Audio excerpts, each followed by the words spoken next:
Ladies and gentlemen, welcome to this episode of Logic.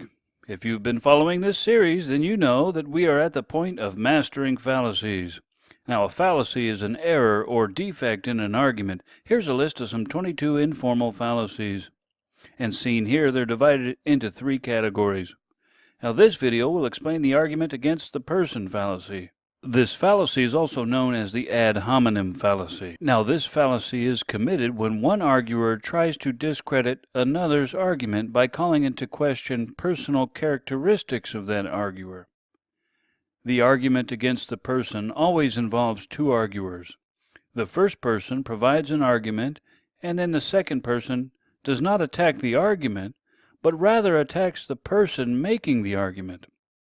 Now, there are 3 kinds of argument against the person fallacy. That is abusive, circumstantial, and the you-too fallacy. Now, abusive is when the second arguer attacks the first arguer by verbal abuse or name-calling.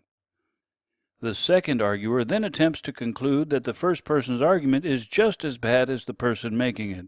The following illustration will provide an example. Too much sun causes skin cancer.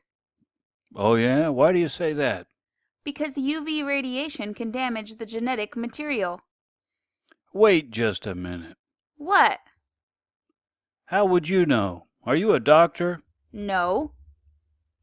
Are you a dermatologist or a nuclear physicist? No. So you're completely ignorant about contemporary neurophysiology. Yeah, so much for your argument. All right. Notice that Cindy argues that too much sun can cause skin cancer. And then Frank argues that since Cindy is not a doctor, her argument is no good. Notice that Frank's premise is about Cindy, not Cindy's argument. Frank's argument is fallacious because Cindy's argument needs to be evaluated on its own merits. Even if Cindy is not a doctor, her premise can still support her conclusion. Okay, next is the argument against the person circumstantial.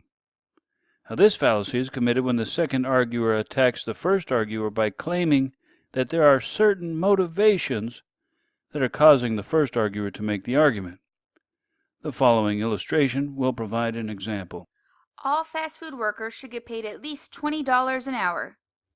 Oh yeah? Why so? Well, the service they provide deserves at least $20 an hour. Also, it's discrimination not to pay them $20 an hour. I see what you're up to. What? You and your whole family are fast food workers. Yeah. So if their minimum wage goes up, then you'll get more money. That's a bad argument. Nice try.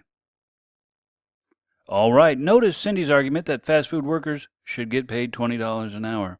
And then Frank argues that since Cindy is a fast food worker, she is motivated to argue as she does. Therefore, her argument is no good. But notice Frank's premise is against Cindy, not Cindy's argument.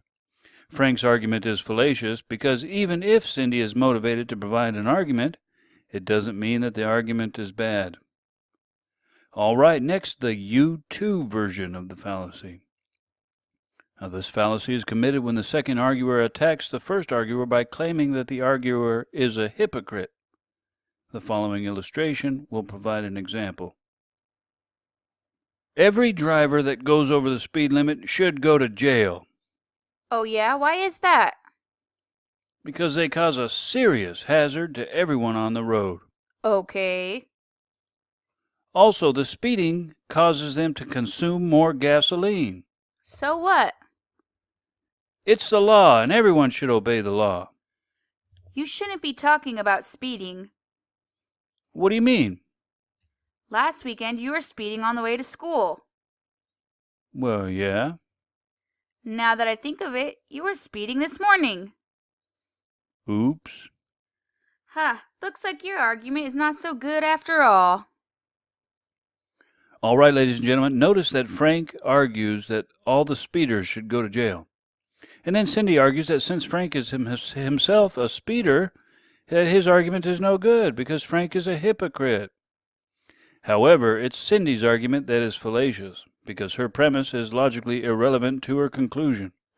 Whether a person is a hypocrite or not is irrelevant to whether or not the person has a good argument. Well, I hope you've enjoyed this video on the 3 kinds of arguments against a person, also known as ad hominem. Join us next time as we continue exposing logical fallacies. Comment, like, share, and subscribe, and have a great day.